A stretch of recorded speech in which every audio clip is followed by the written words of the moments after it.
Namaste. Let's talk about Ayurveda, what it is and what it's not. Ayurveda is a system of healing from India. It's over 5,000 years old, and we use the universal pharmacy concept to heal and bring balance to our lives. So that's it in a nutshell. What that means is that there are three energies. Everything in the entire universe is comprised of these three energies. This is the Ayurvedic philosophy. Those three energies are called Pitta, Vata, and Kapha. Now, we'll talk about in a moment how those energies relate to human beings and our constitution, but it goes far beyond that. It's also the air, the ground, the water, the fire, the sky, all of the elements, or Mahabhutas in Sanskrit. So, and if after this video you still have a million questions that you want answered, I direct you to Dr. Paul Douglas and New World Ayurveda. He has an online training program to become an Ayurvedic practitioner, and he's just a wonderful person. I've done lots of training with him. That's where I got my Ayurvedic practitionership, and then I also did my Vedic counseling and astrology courses with him as well. So, if you think of the three states of matter, solid, liquid, and gas, which I know there's also plasma now, but solid, liquid, and gas, let's just stick to those basics. Solid would be Kapha, liquid would be Pitta, and air or gas would be Vata. So you can see how they're inextricable from each other. The ground is mainly Kapha, the air is Vata, and fire and water are Pitta. So you can use the entire outside. If you needed more Kapha in your life, you would need to spend more time on the earth, barefoot on the earth, feeling that magneticism and just feeling grounded and solid.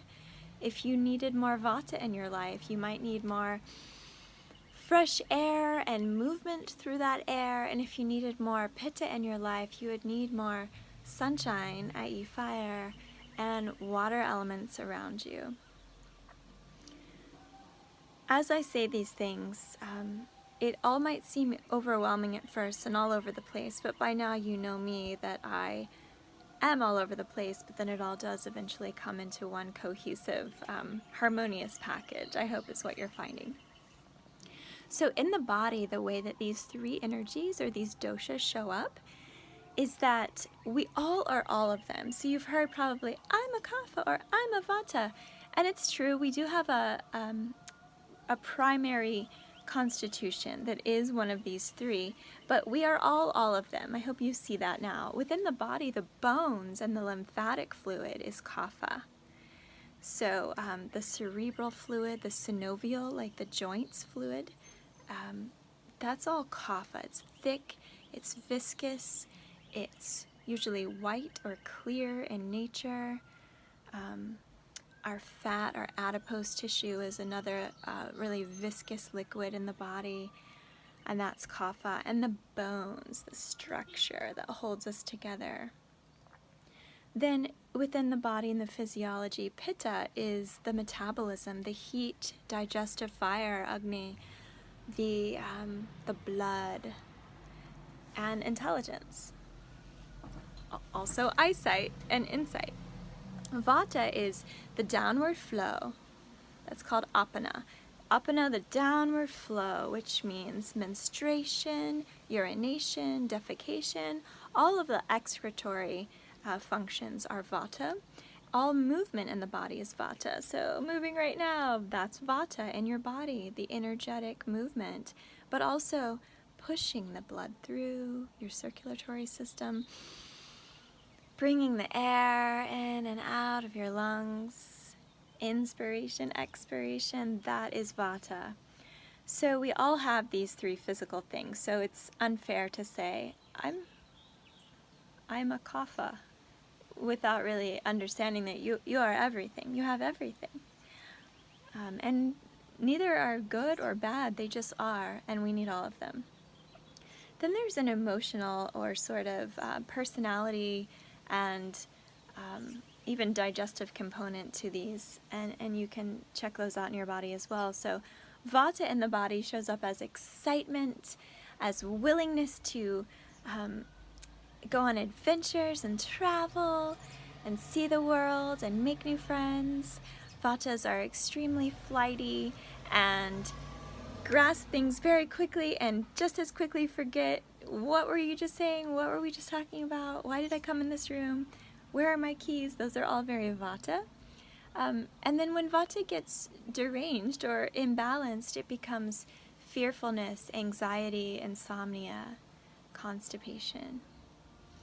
Pitta in the emotional body shows up like strength, athleticism. You'll notice that the Pitta shape is like a triangle, so broad shoulders, small waist, very athletic. Pittas are always wanting to know why, they want to know more. They have a real thirst for knowledge and are constantly studying. Pittas are extremely intelligent. They don't get it as quickly as Vata, but they also retain it longer than Vata. Pittas are competitive, and they just have a really healthy zest for life. They've got plans. They're always putting something in motion. These are people that are really driven. When Pitta gets deranged or out of balance, when it becomes too much, it becomes irritability, anger, frustration, jealousy, really bad temper, and then that creates inflammation in the body. Kapha, emotionally, is represented through sweetness, through selflessness, really calm, sweet, melodic voice that sounds like a song. Just really comforting, grounded, earthy, dependable. And when Kapha gets deranged, it becomes lethargy, depression, stuckness. So there's a point where stillness becomes stuckness. And so you can see how all of these, Pitta, Vata, and Kapha, they're all amazing. They have great, wonderful traits.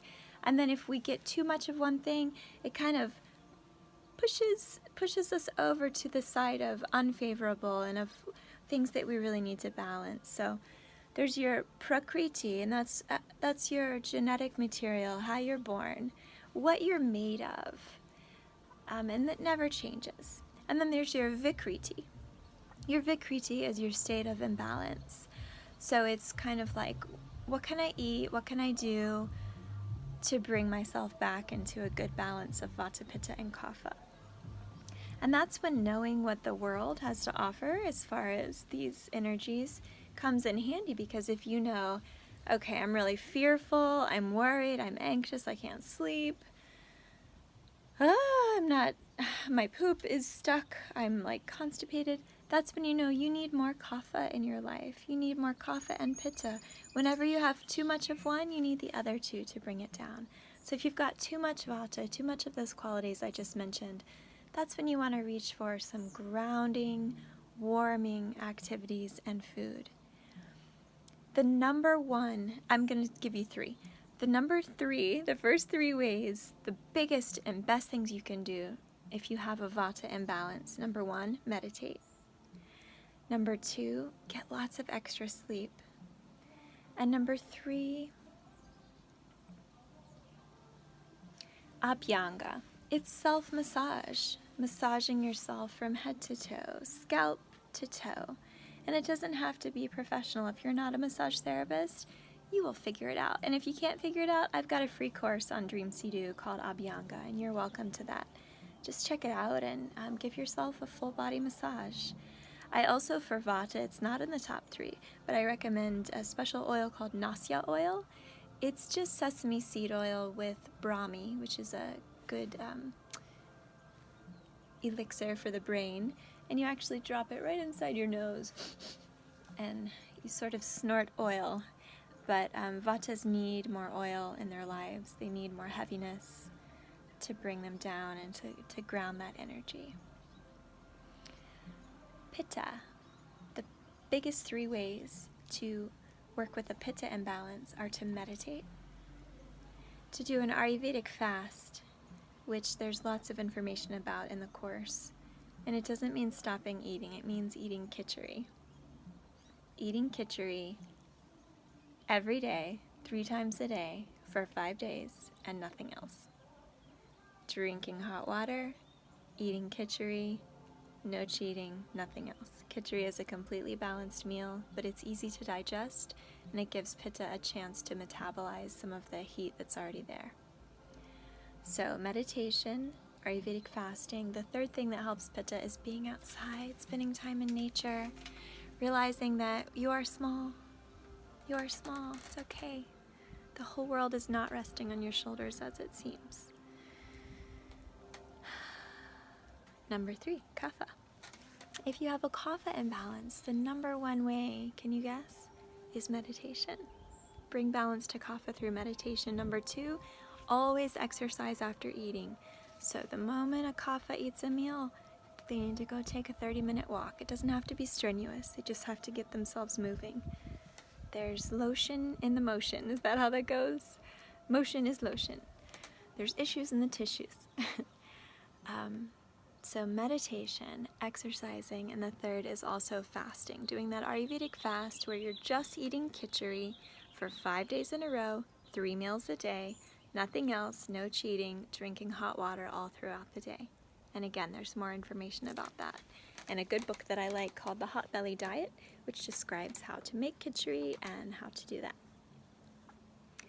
So that's Ayurveda in a nutshell. We use the world around us to bring balance to our lives.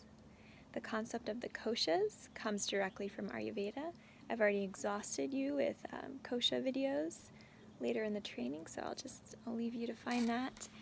And I hope that gives you a good picture of Ayurveda. It's not just eating. That seems to be the pop culture version of Ayurveda. The pop culture version of yoga is doing asana, and the pop culture version of Ayurveda is diet. So it's all about balance. It's all about good digestion. It's all about meditation. And in fact, there are 4 pillars of health, and diet isn't one of them. The 4 pillars of health in Ayurveda are proper sleep, proper Agni, which means the fire of digestion, proper meditation, and proper menstruation.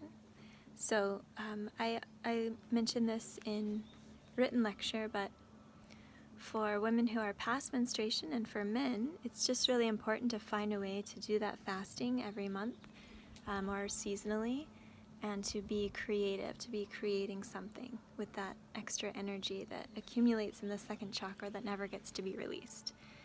The period actually offers us a really wonderful, beautiful, purifying detox experience every month. And I think that's enough to know about Ayurveda. No, I'll give a little bit more. The seasons of the year and the times of the day, as well as the times of life, are also put into little categories of the doshas. So when you're birth to 18, you're in the kapha phase. You're safe, everything's a song and a dance, you're protected, it's all good. Kind of chill about everything. When you hit 18 up to 60, you're in the pitta phase of life. Pitta phase is doing, all the time doing, building, finding a mate, and going after our educational pursuits, and building a home, and building a life, and getting through work, and retiring. And then from 60 till the end of life is the vata period, and we get a little slower, and we get a little colder.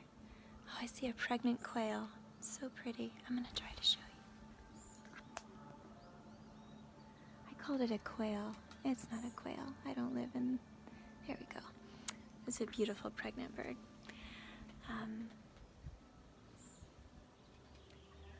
The vata period of life. We're colder, we're slower, we're smaller, we're slowing down, we're more cerebral. Yeah. And then times of day, this is important, I can't believe I almost left this out. The times of day, the clock, the Ayurvedic clock, from 10 to 2 is Pitta time, from 2 to 6 is Vata time, and from 6 to 10 is Kapha time.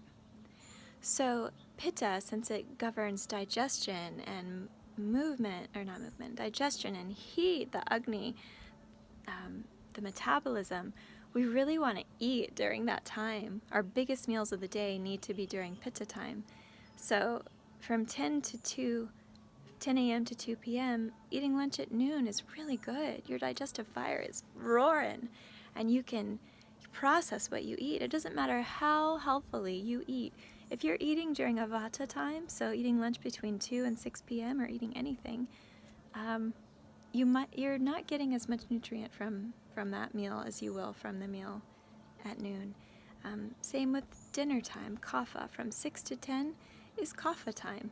The slow drudgery of digestion, chill and sweet. Not a time that you really want to be eating, especially if you're a meat eater. That's the worst possible time for you to eat meat. It's just going to clog you up and get stuck. So if you're going to eat anything that's hard to digest, lunchtime is the time to do it.